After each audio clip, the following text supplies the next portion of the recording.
Hello my dear friends, how are you? I'm Ari Thurger and welcome to our first video of December, a month that has soon become the season to praise the baby god of consumerism. But I'm not here to talk about that. Today I'm going to talk about Hayir, the Old Norse goddess of medicine. Or is she? Well, today's video will precisely serve to delve into the Old Norse and Icelandic sources to try to understand who Airi is and if indeed she was a goddess or something else.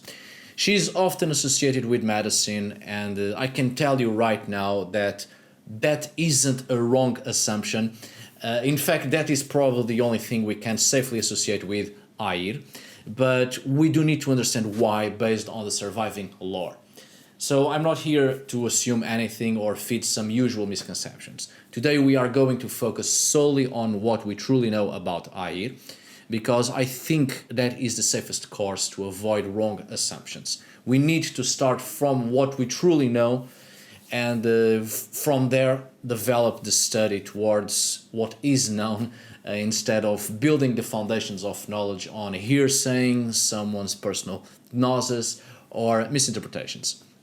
Although I think the case of Air is something pretty interesting because we may be facing something that isn't uncommon as paganisms go, but not that usual as Old Norse or rather as pre-Christian late Iron Age and early medieval Scandinavian paganism goes. But we shall get to that. Now, just before we start, I would like to give a shout out to two people and the work they are developing. We have to help each other, is it not so? And if you allow me, thank you in advance and thank you for your time and your patience. First, I would like to give a shout out to Monica Boderski, founder of Witchfest North, and I'll put the website down below in the description of this video, don't worry. Witchfest North aims to unite diverse earth-based spiritual practitioners and fight for equity for all. Everyone from all traditions and people of different ages, cultures and practices are invited. So Witchfest North is a safe place for learning and sharing and get together. I should be clear that Witchfest North is an annual arts and culture festival and takes place specifically from October the 1st to the 21st, a whole month filled with many workshops and important talks and events. It's an official reforestation partner with one tree planted, by the way, and I think that is also very important to mention because for each ticket purchased to their yearly events, one tree will be planted, and that's pretty awesome, especially nowadays. Finally, I would like to give a shout out to Lorna Haywood. When I did that video expressing myself for the first time and what my great-grandmother was up to, some people have offered me very useful information concerning the practice I have expressed on that video, so thank you all for your insight and help and for taking the time and being so kind as to share with me all that information and sources. But a special thanks to Lorna Haywood, who, since that video, has shared a considerable amount of information concerning the toad bone rite with very eerie details, but quite useful nonetheless. Dear Lorna, in 1 hour you have given me more knowledge than the one I was able to gather in 1 decade trying to figure out what the old hag was up to. By the way, Lorna Haywood has just created a YouTube channel entitled The Traditional British Witch, so I think many of you will enjoy the content. I'll put the links down below in the description. Now, enough of that, let's start our today's video. Shall we? My dear friends, please. So, when it comes to Air, she is often assumed to be a goddess. Not only a goddess, but a goddess of medicine, although practically nothing is known of her. But indeed, I would agree that she is, at the very least, a minor goddess which may have been indeed important and called upon in instances concerning traditional medicine. We have to take into consideration that it's actually Snorri Sturluson that has mentioned Air as a goddess. In Gylfaginning, to be more precise, Snorri lists Aegir as a goddess among the Aesir and called her best of physicians. Although I do not think that this should be the first source to deal with, as it is a much later source in Nordic medieval literature, Icelandic Middle Ages, in a time period and geography already considerable detached from pre-Christian Scandinavian belief systems, and over 300 years at least after the earliest written sources concerning Norse mythology and the Old Norse traditional systems of belief. Because Snorri's work, we now know through the source called Prose Edda, focuses on the attempt to create a cohesive mythology that never existed in the sense of being a well-structured line of thought with a beginning and an end, because the surviving sources by Snorri's time were already too sparse, and Norse mythology, like any pagan mythology, was never a single storyline everyone believed in or indeed ever supported by a unique social religious body, but instead a series of belief systems that surely had some key elements many people were aware of and believed in, but most of it are several different beliefs from a series of time periods, peoples, cultures, with a ritual character and strong cultural identities with many different influences, adaptations, alterations and evolutions. So what Snorri creates inevitably and understandably isn't the whole picture, so to speak. A good example of this is Aegir, precisely. Due to the lack of information on her, because she doesn't play any role in the mythology, Snorri only had a few pieces of scattered information, so he places Aegir as a goddess of the Aesir, because there's something beneficial to her, seemingly. So he places her on a group of gods that seem to him to be the most beneficial, since the other group of gods, the Vanir, were often considered controversial and amoral. This is the same thing when a specific god has no clear point of origins or even a specific active role in the myths, so Snorri and other late Nordic authors, clerical workers and even skalds, poets, assume such gods as sons of Odin because of the late religious construction turning Odin into the king of heavens. So many deities became the children of Odin and case closed. So Aegir is indeed easily placed as one of the goddesses of the Aesir, although being the best of physicians may not be far off actually. Aegir appears in the source Fjolsvinnsmál, which by itself has several connections with the early poetic source of Grógaldr, which is a very interesting poem involving necromantic practices. Aegir appears in a list of handmaidens who serve Menglöd, a giantess. None of these handmaidens are goddesses and none of them are giantesses either, but all of their names are feminine adjectives of Menglöd herself. However, of all these handmaidens, Aegir seems to be the only name, and not a feminine adjective, unless we identify the name Aegir with the same noun, which means peace, and there perhaps we have a characteristic of Menglöd. But where is the connection to medicine? Well, perhaps we should try to understand Menglöd first. Let's see. Menglöd's hole is golden and it is called a Hyr, the shining one. And pay close attention to this next detail.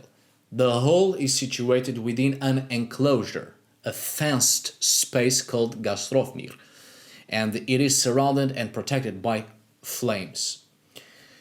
Within this enclosure there is a hill, Lifjaberg, which is the mountain of medicine, and it is in this hill that Menglöd sits. The sources tell us that the mountain of medicine can be climbed by any women who are sick and they will be healed. So it's already interesting to see that Menglöd governs over a hill of medicine, a mountain of medicine, and sick women may access it. Doesn't speak of men. In fact, the sources suggest that it's not common for people to go beyond the fence where Menglöd governs, and her hole none has seen. People only know of its beauty due to fame, but never having witnessed it. Women, sick women, are able to enter and climb the mountain to heal themselves. It seems we are facing a sacred space for women, governed by a feminine entity. Moreover, by the knees of Menglöd sit together 9 maidens, and these maidens will save anyone in need. It is curious the 9 maidens who seem in this case to be helpers or assistants of Menglöd, which is clearly a figure of power who has her own place to govern. Despite being often considered a giantess, Menglöd is, without a doubt, a goddess. Aside from the reference to the number 9, which I've already made a video about it concerning precisely the religious and magical connotations of the number 9 in Old Norse myths, we also see a reference here to the assistance of a powerful woman, which in some sagas and medieval accounts concerning the Volur, the Old Norse prophetesses, soothsayers and seeresses, many of them were accompanied by assistants, usually maidens, virgins, which seems to be the most common practice. Something I've also talked about on the video concerning Varlokur and the part precisely referring to the assistants of the Volva. So if you have the time, I suggest you watch those videos to avoid repeating myself, so we may move on as to not drift away from the main subject. Thank you. It's not only the fact that Menglöd is a powerful feminine entity assisted by 9 maidens, invoking the necromantic characteristics of Seidr, but it is also the fact that she governs in a place surrounded by flames, a clear fence. She is within an enclosure, and the idea of enclosure isn't unique to Menglöd. In fact, it is a recurring theme in Norse myths in relation to chthonic goddesses, underworld goddesses, goddesses associated with the earth and the underworld.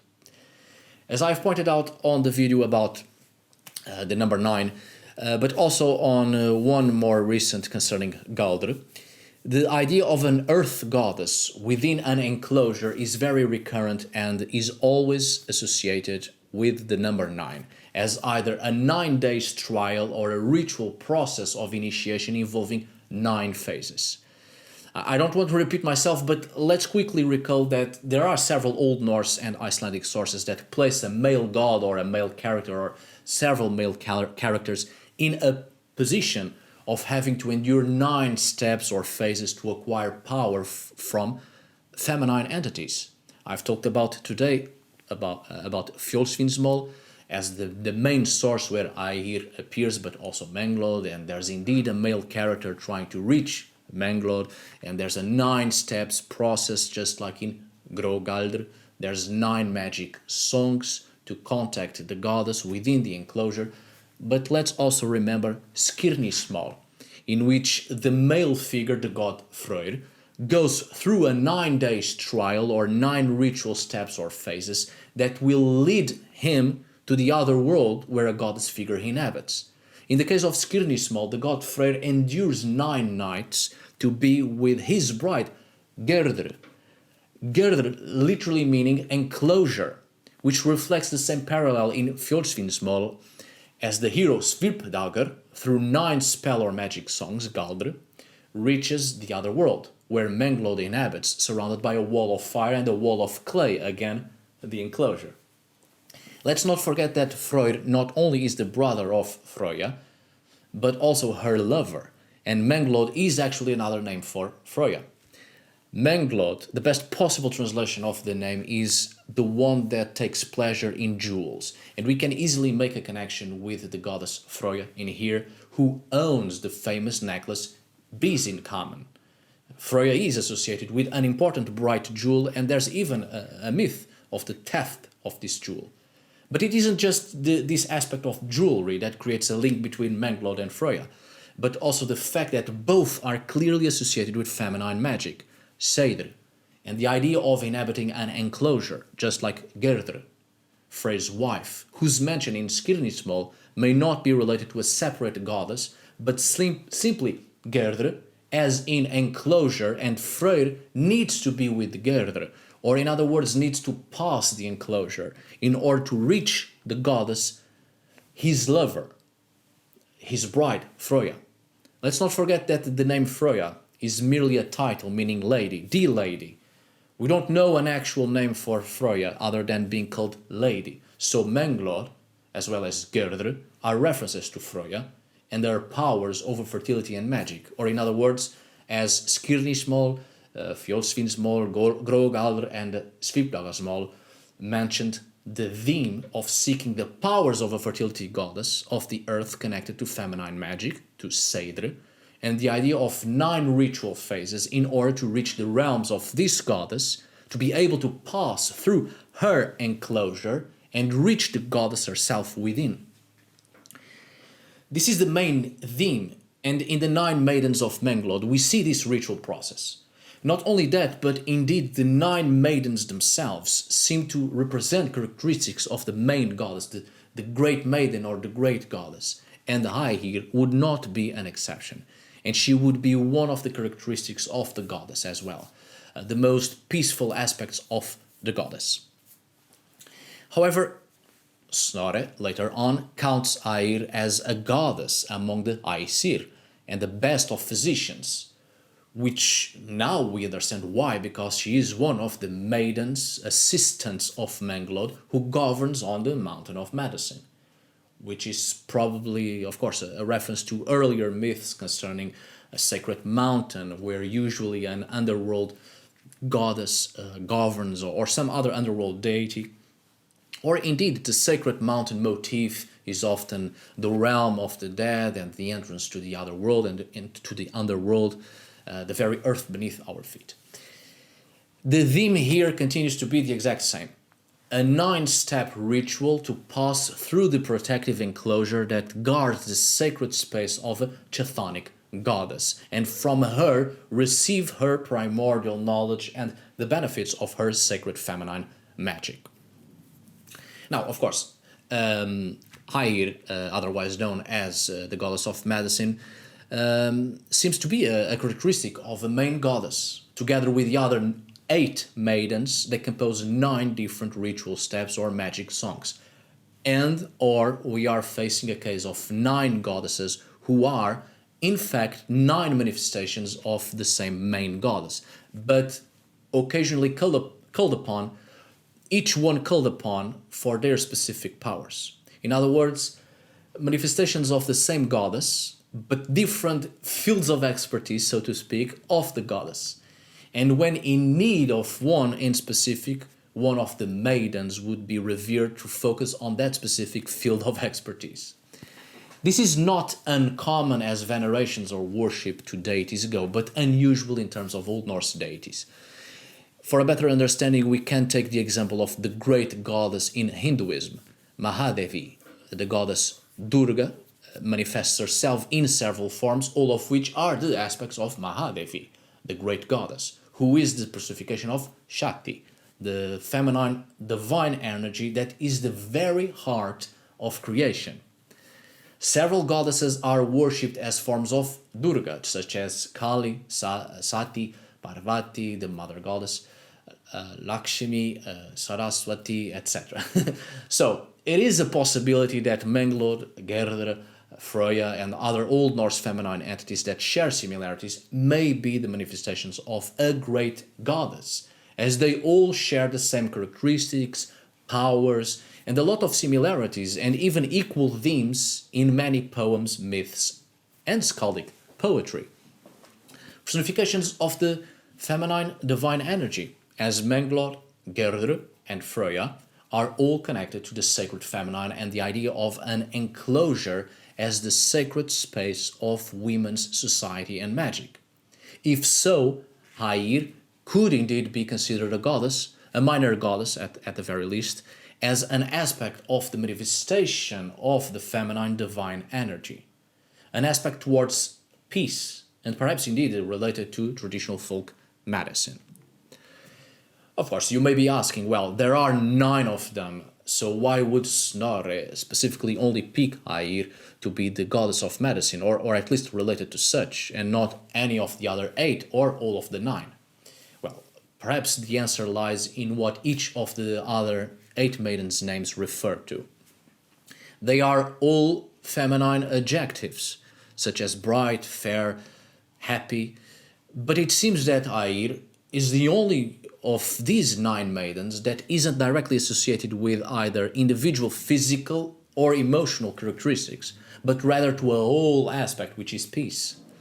That may be why Snorri picked Air to be the goddess of medicine, because Air implies peace, but also mercy. In fact, Air means the helper, specifically a helper, an assistant, and not merely a feminine adjective, although her name is identical to the noun Air, which is peace, clemency, and mercy.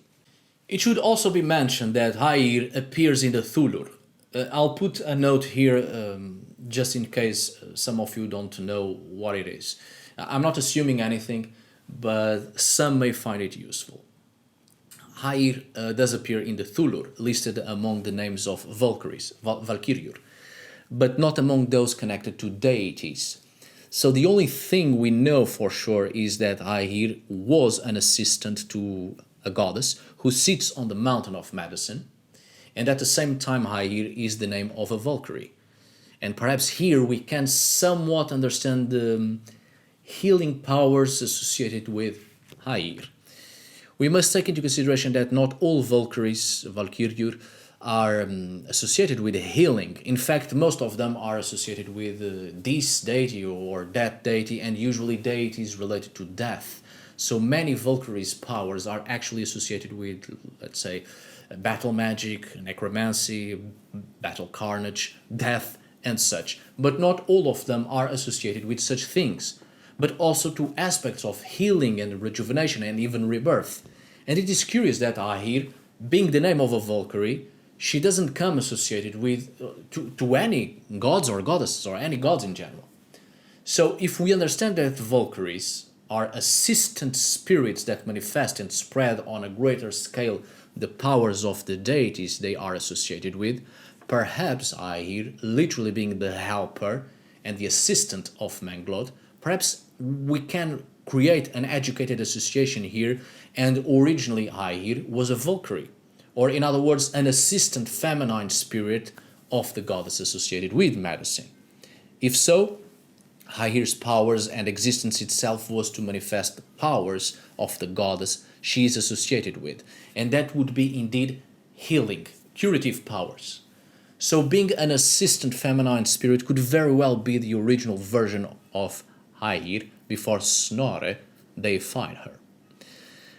As John Lindo said, one of the sources I have used to help me compose this video, he said, and I quote, "But whether we should trust Snorri and imagine the existence of a goddess Air is problematic."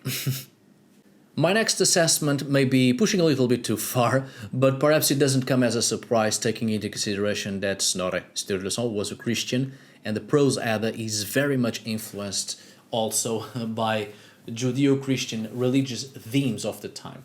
So it may be that Snorri saw in Air an attempt to deify an element of Old Norse belief in order to create a parallel with the Virgin Mary. He has done several attempts like such with other Old Norse goddesses and feminine entities, and creating parallels between some goddesses, especially Frigg, with the Virgin Mary.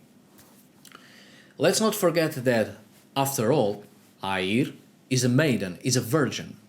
She isn't mentioned as a goddess anywhere before Snorri in the 13th century, nor after in accounts later composed based on earlier sources of Old Norse literature. During the process of Christianization, and I'm not just talking about in the Nordic panorama, I'm also talking about on a global scale, many pre-Christian goddesses who were once linked to peace and mercy and even medicine were turned into the Virgin Mary, especially mother goddesses and local goddesses. The process of Christianization of places and localities, especially of places of old pagan devotion and worship, it was rather easy to transform the local deity into a Christian figure, usually a saint. However, the Christianization of local goddesses always followed the same pattern, and most of them indeed ended up becoming the Virgin Mary of that place or locality. It's no coincidence the great amount of Virgin Marys all over Europe venerated in so many different places that were once places of pagan worship. It is a rather curious religious phenomenon and very easy to track.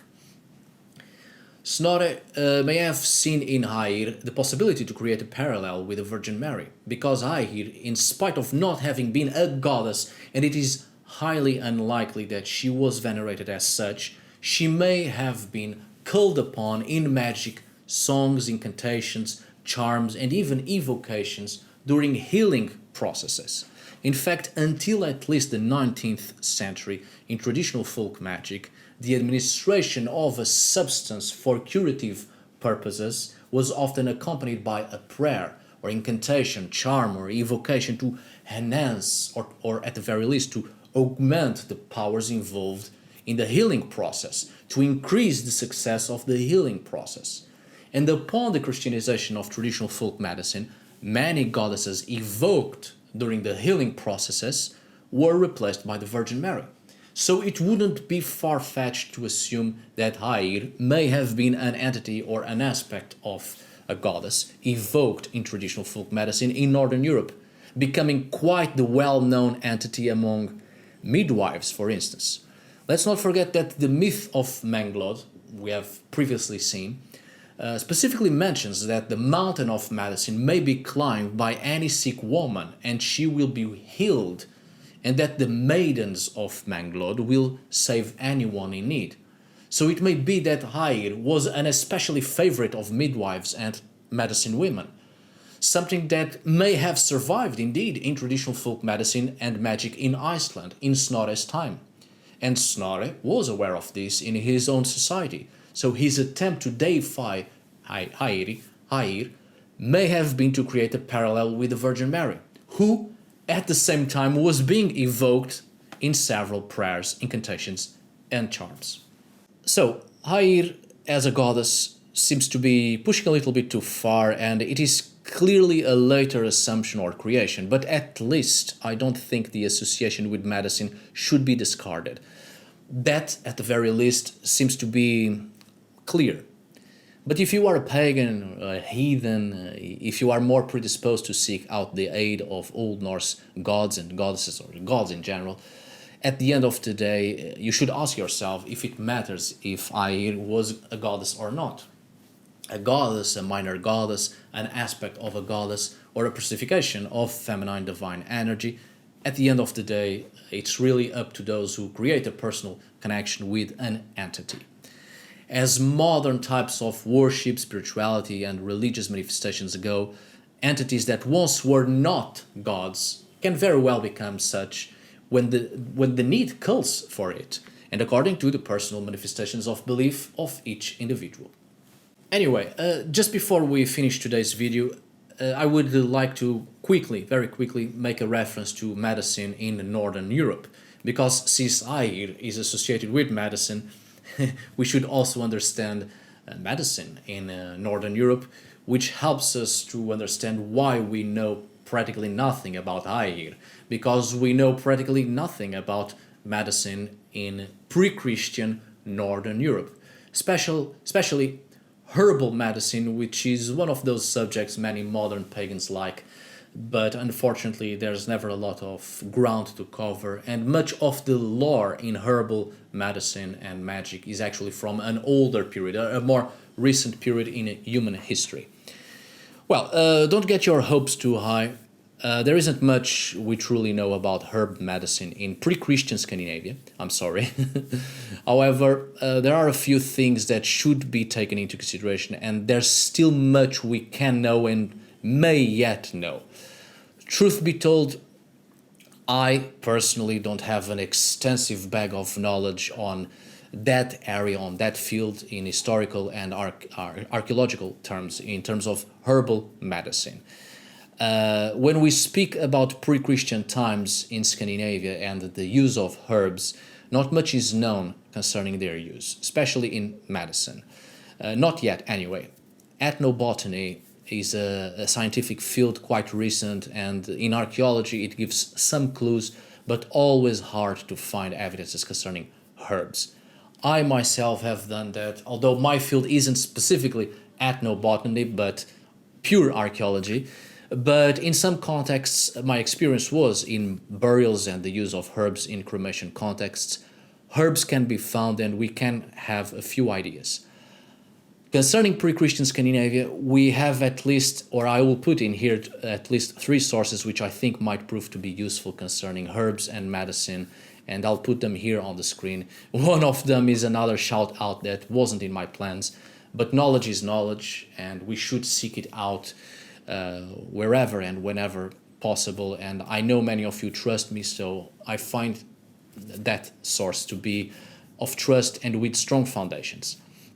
The problem with herbs in Scandinavia, especially as medicinals, we only have written sources after Christianization, and from that moment onwards, herbal medicine in Scandinavia is pretty much the same as in Italy and the Middle East, Islamic medieval caliphate of the Middle Ages, as clergymen brought such works with them into Scandinavia. Truth be told, the modern roots of Scandinavian folk magic related to the use of herbs come from the contact with the Mediterranean during the Middle Ages.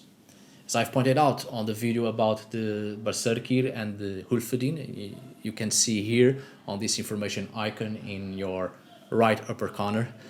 The first herbals and other medical texts in Scandinavia were not produced until the 13th and the 14th centuries, after the introduction of Christianity, with, of course, a great influence of continental European beliefs and practices about medicine, herbalism, and healing, especially from the medical school at Salerno, Italy, which in turn was ultimately based on the works of the classical Greek physicians Galen, Dioscorides, and Celsus, and of course on the Arabic medicine from Avicenna.